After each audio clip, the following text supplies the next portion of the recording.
Welcome to the Trent England Show. Hope you had a wonderful long Memorial Day weekend. And the Oklahoman over the weekend had a great editorial, which is what I want to use as our jumping off point for today, talking about really bridging from the health department scandal to government in general, Oklahoma government in particular, but wherever you live, all the same rules apply, and you're going to find these same issues that we talk about, that we're going to talk about this morning, or I guess it's this afternoon, this lunch hour. You're going to find all these same things almost anywhere. Although some states, I will say, in this area do it much, much better than Oklahoma. And we're going to close with what actually needs to happen, what the solution to all of this is. The Oklahoman editorialized thusly: one service provided by the Oklahoma multi-county grand jury and state auditor's review of the health department's finances is that it undermined a talking point too often blindly accepted as fact, that most, if not all, state agencies have been, quote, cut to the bone, close quote. The investigative audit report on the health department shows how that claim can rely on rhetorical sleight of hand. Now, look, this is great. I'm glad the Oklahoman put this out there. They quoted OCPA, which makes sense because we've been talking about this for years, and we talked about it a lot last year during the budget conversation. And my point through all of that was, let's just have an honest conversation, which is a nice way to say to people, stop lying about state spending, whether you want it to be bigger or smaller or stay the same or we have no idea. Whatever we want, we have to start with the same set of facts. And the way we do budgeting in Oklahoma is fundamentally dishonest, right? The Oklahoma Health Department is a great example of carrying that dishonesty to its logical conclusion, because we actually, the whole process by which we write a state budget is misleading at best and dishonest at worst. And the Oklahoman points this out by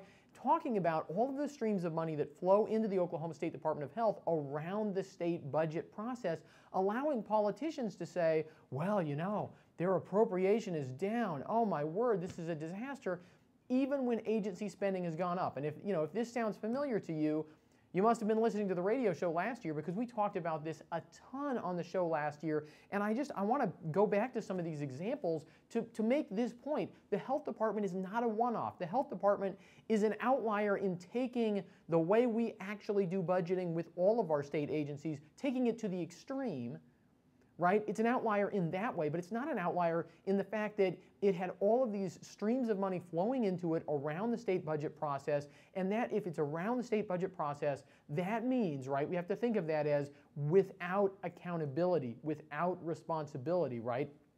Fundamentally bad government. So some of what we pointed out last year, Medicaid, Oklahoma Healthcare Authority, OHCA, they are one of those agencies that are constantly saying, we're strapped for cash, we don't have enough money, and if you don't give us everything we want, we're going to shut down nursing homes, we're going to push grandma out into the street, right? They love to stir up fear over at the Oklahoma Healthcare Authority. And then, you go through a budget, and none of the things that they predict happen, even when they don't get all the money that they sometimes demand, because most of their money doesn't come from the state budget. It comes from the federal government. Now, it all comes from taxpayers. We've got to fight the tendency in state government to view federal dollars as free because, first of all, they come from us. Second of all, we send them to Washington, D.C., and Washington, D.C. takes a cut. So in a way, federal money is more expensive than state money. You follow me, right? I mean, it's more expensive. If I just have $1 in my wallet, that's $1. If I give it to somebody and they take 20% and give it back to me, right, now my dollar has become 80 cents, right? That's more expensive. So federal money is more expensive in that sense. And if they give me back 80 cents and then say, oh, and by the way, you can only spend your 80 cents on these things and not on those things, well, I've lost even more value, right? So federal money is not free. It's actually the most expensive money that state and local government spends because it comes with dollars, it comes with strings attached, and we leave some of the money in Washington, D.C. But OHCA gets a lot of their money that way, right? So when you talk about OHCA in terms just of state spending, we're missing the bigger picture, right? And so I made that point last year in a post called Medicaid Expanded Anyway. If you scroll down to the chart there, if we can look at that chart, you can see State appropriations are that tiny little amount down there at the bottom of the chart, and you can see total expenditures at the agency, right? They were going up, they took a dip, they went back up, right? You can see that is determined by, I mean, the lion's share of it is federal funding to OHCA. So that was one. What else do we have last year? Oh, I just like the title. I came up for this one. Bogus budget was the series, revolving funds and spinning politicians. We can pull that up there because they always talk about revolving funds. That's where state fee money goes, right? We pay a fee to get a birth certificate or something like that. It goes into a revolving fund. And then the agency spends out of that revolving fund without reporting that to the legislature. The one that I focused on in this, maybe we can pull it back up and just go down to the chart there. Department of Environmental Quality, right? Just as an example, I'm not picking on anybody, but look at DEQ. There were appropriated funds there is that little, the dark, thin slice of the pie. 7% of the pie, state appropriated funds. And then you've got federal funds, about a third, and then dedicated funds, right? Revolving funds, the lion's share. Again, they can say, oh my word, our funding has been cut by the legislature. But if the funding is cut because they have more fee revenue coming in than ever before, well, that's not a crisis, right? That's the legislature doing exactly what they ought to do, right? Why would you, it's like if your kid comes to you and says, I'm going to the movie tonight, I need 10 bucks. And you get ready to pull out the 10 bucks to give to your kid because, you're a nice parent, or, maybe you're just not paying attention. You don't want to argue. And you pull out the 10 bucks, and then mom comes along and says, oh, I just gave him 5 bucks, right? Well, are you going to give them the 10 bucks that they need? Or are you going to say, well, look, I'll give you 5. You needed 10 bucks. You already got 5 bucks from mom, so I'll give you 5 bucks, and then you have 10 bucks. And they say, well, that's you were going to give me 10 bucks. You've cut my appropriation by 50%. Right? I mean, that is the childlike mentality of some of the people in state government. They act exactly like that. We're going to get to the worst example in just a minute, but I have to share this, the Oklahoman talks about politicians complaining the government's been cut to the bone. No worse offender at that rhetorical sleight of hand, as the Oklahoman so gently calls it, than Governor Mary Fallin herself, outgoing Governor Mary Fallin. Thank you. Let's pull up the chart that Governor Fallin has been using for several years. Oh, these agencies have been cut more than 40% cuts. Oh my, this is truly a crisis, right? I mean, well, okay, Educational TV Authority. Isn't Big Bird on HBO now? The Arts Council, the Oklahoma Space Program, right? The Lieutenant Governor's Office. We got all these things supposedly cut more than 40% and then cut more than 30%. You actually get into some things that might kind of matter. Department of Environmental Quality, tourism, recreation. There are some things on this list that might actually matter. Agriculture, right? And then cut more than 20%. The Health Department, oh, there they are. The Health Department, Governor Mary Fallin was saying that the Health Department they took a draconian cut. Governor Mary Fallin was chastising taxpayers and legislators for not giving them enough money. But OCPA's Curtis Shelton came up with his own chart based on what agencies actually spend, and not just one little fraction of the amount of money that goes to those agencies, because OCPA is not a politician. We're actually about trying to convey meaningful information to the people who make the decisions, which are the people who go out and vote. And so we came up with our own chart looking at these same agencies and what has actually happened. Let's pull up Curtis Shelton's chart. So there were some agencies that took big cuts, that actually downsized, right? I mean, the Lieutenant Governor's Office actually, their budget, their total spending went way down. The Arts Council went way down, which is good, right? OETA went way down, which is also good, right? But then we also have all these agencies that increase. Oh, look in the bottom left-hand corner, agencies that actually grew in spending. In the single digits, there's the Health Department. Governor Fallin's chart says, oh, the Health Department, they've taken over a 20% cut. Well, when you looked at their actual spending, you didn't have to wait. I mean, this is part of my point. I love the fact that the Oklahoman wrote a good editorial. It's good because it's based in fact. The only problem is, at OCPA, we were saying this last year. You didn't need to wait for the multi-county grand jury report, right? You just needed to not take Governor Fallin at face value and actually look at what the numbers show and ask the question, what do agencies spend, rather than just accepting what politicians tell us, which is, well, this little slice of the pie got smaller, this little slice of the pie got smaller over here. Well, the whole pie actually got bigger, right? Anyhow, again, I don't want to make it sound like I'm not giving credit to the Oklahoman. It's a good editorial. It's great, and they have pointed out these things in the past. They have joined with us to talk about what I call the bogus budget, what we're calling today shadow government spending. They've talked about that in the past, and they should. Okay, who's the worst offender in Oklahoma, in all of Oklahoma state government? I'm going to say it's not the health department. I mean, the health department, sure, they were running a slush fund. They were, I mean, their books basically just completely made up. Right? I mean, the whole thing is a disaster area financially, and it's going to take a while for it to all be unpacked. There may be federal criminal charges. The federal government may come to Oklahoma and say, "Hey, Oklahoma taxpayers, you have to repay some of this money because of the things that the Oklahoma State Department of Health did." Right? We're still waiting for those other shoes to drop, but I'm going to say they're not the worst offenders because all of that. Look, it's hurt some people. Bad government is not a victimless crime. But who hurts huge swaths of Oklahomans every year and then uses this same rhetorical sleight of hand to justify it?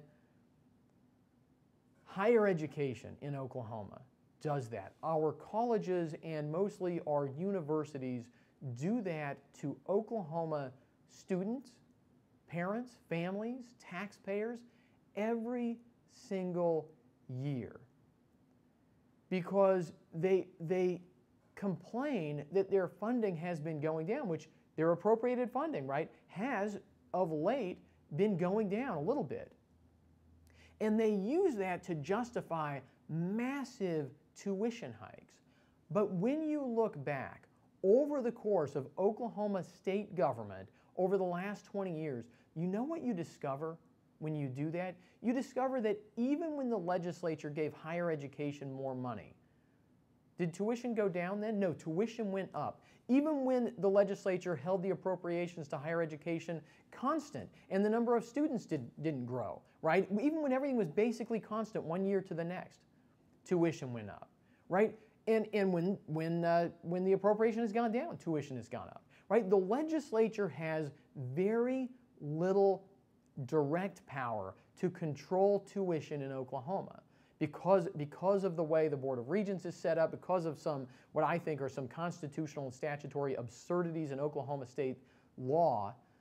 The Board of Regents and the College Board of Regents and the State Board of Regents have a lot of power. They're not elected by anybody. I don't think they should have that kind of power. I think that the legislature should actually be responsible for decisions made in state government ultimately, rather than it being, delegated out to people who are not accountable to we the people.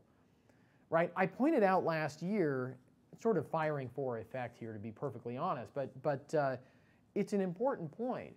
When we were talking about the state budget shortfall last year, so we're going back a little over a year ago when the state budget process was underway in early May 2017, I pointed out there was one cut that could basically eliminate the entire state government shortfall at that point, and that would be to eliminate all state appropriations to higher education. Now that might make you say, you might say, wait a second, Trent, we need colleges, we need universities, these are really important. Here's the point I made, and again, sort of firing for effect, although I do remind people, I think higher education is so important, I don't think we should leave it to a bunch of bureaucrats to define it and to run it on behalf of we the people of Oklahoma.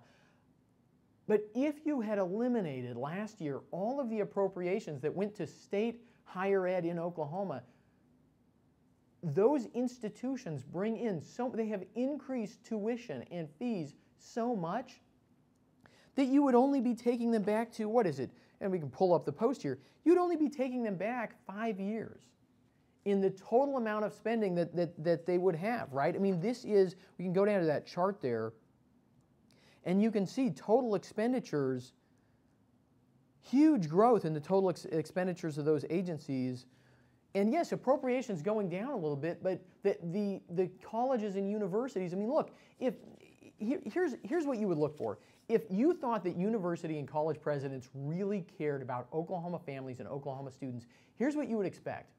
The oil price tanks, natural gas prices are low, OPEC is going to war on America's shale producers, many of whom are centered right here in the great state of Oklahoma. The legislature is suddenly strapped for cash, right? The state is in revenue shortfalls because revenue is coming in lower than predictions. The legislature has to cut somewhere. And look, you have certain things, you know, nursing homes, right? I mean, this is why CA gets away with their scare stories, right? You can't just turn off nursing homes for a couple months to save money, right? You can't just tell 20% of the people, well, you can't go there. Look, I mean, here's the brass tacks of it. You can actually reduce spending on higher education, right? I mean, we could go a few years in the state of Oklahoma without having a women's studies department at OU, and we would be just fine, I think. You think so? Right? There are a lot of things that go on. We could delay the building of the next luxury dining hall, right? Or the next luxury dormitory, right? Or the next luxury sports facility for a couple of years to get through a tight spot. Couldn't we do that? Isn't that an area of state government where any rational person, right, who actually cares about their fellow Oklahomans would say, yeah, that's an area of state government where we could hold the line on spending. What do you see when you look at that chart? What do you see when you look at tuition? And we at OCPA are going to be rolling out some more information about this in the coming weeks because we really want people to see this and understand what our college and university presidents have been doing to Oklahoma families. Right? You might expect them to say this. Okay, so the legislature is going to cut college and university funding a little bit, right? Say 10%. You might expect them to say, well, you know, we're going to increase tuition to make up for that, to keep things flat, to hold things constant, right? You might expect them to say, you know what, we're gonna be really serious, we're gonna cut some programs, we're gonna go bare bones for a couple of years, we're gonna get through this so that we don't have to raise tuition on Oklahoma families in the middle of a state recession. You might think they would say that. If you think they would say that, you don't know who these people are. I would never think they would say that, right? They're revenue maximizers. But you might think they would at least have the personal character to say, we're gonna raise tuition, but just the smallest possible increment, right? But that's not what they did, right? They increased overall spending, they increased tuition and fees to make up for not just what the legislature cut, but then some, right? Even more.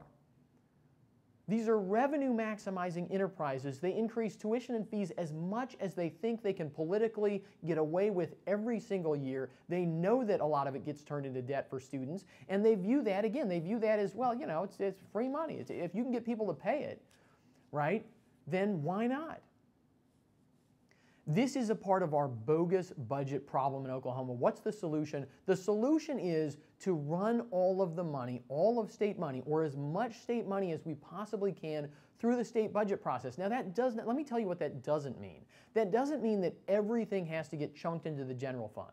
Right? That doesn't mean that every fee has to get tossed into the general fund, but it does mean that the legislature should be responsible for a budget process that actually takes into consideration every dime paid for by Oklahomans that goes to some vestige of state government, large or small, and every dime that comes in from the federal government, whether it's a contract, whether it's direct payments, whether it's grant funding, right? Every dime that comes into Oklahoma state government should be accounted for in the budget and accounted for in the budget process. And look, state tax revenues are estimates. All these things, a lot of these things are going to be estimates, but all of that money should show up in a state budget process that captures where we actually are as a state, where each agency is as a state, what's actually going on in places like the Oklahoma Healthcare Authority, what's actually going on up in Stillwater at OSU, right? The legislature should actually get a handle on all of these things, and frankly, maybe the legislature would not seem so incompetent if they actually had the power to do their job. Now, you know, I mean, some of this is about them actually reaching out and taking that power. Some of it's about changing the laws so that they can actually exercise that power. Some of the blame, in other words, lies with them, and some of the blame lies in other places, or at least requires a multi-step process to change it. But look, I mean, this is one of the things I'm looking for when I look at candidates, especially gubernatorial candidates, when I look at legislative candidates this year, is I know people ask me, and I never tell anybody on any of my programs how to vote. We don't do that, you know, that's up to you. But one of the things I am looking for are candidates who get this, people who actually understand this and who are talking about it and who want to change, you know, who aren't just going to promise to to cause something to happen, right? It's really easy for a politician to say, well, I have good intentions.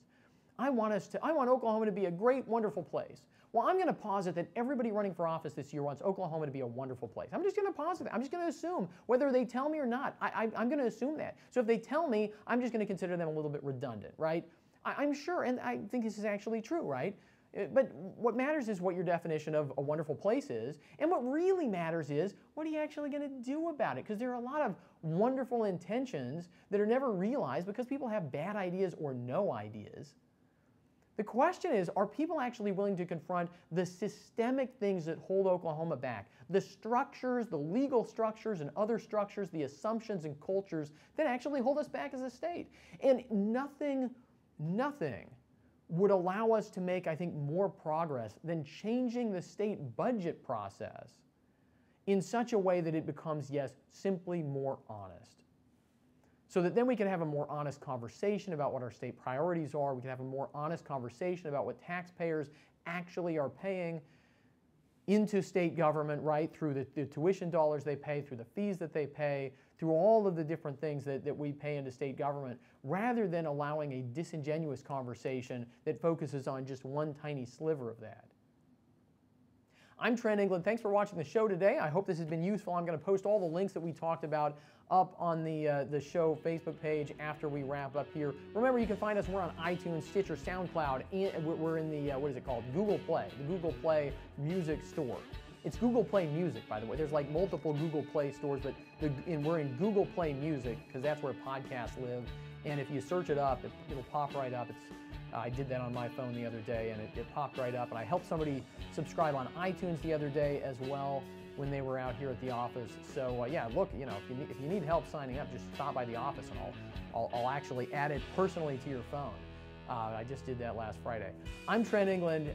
It's great to have you along for the ride, and we will be here for what is it? It's Tuesday. We'll be here Wednesday, Thursday this week. We're going to be off on Friday, and then back at it for 5 full days next week, I think. Thanks for watching.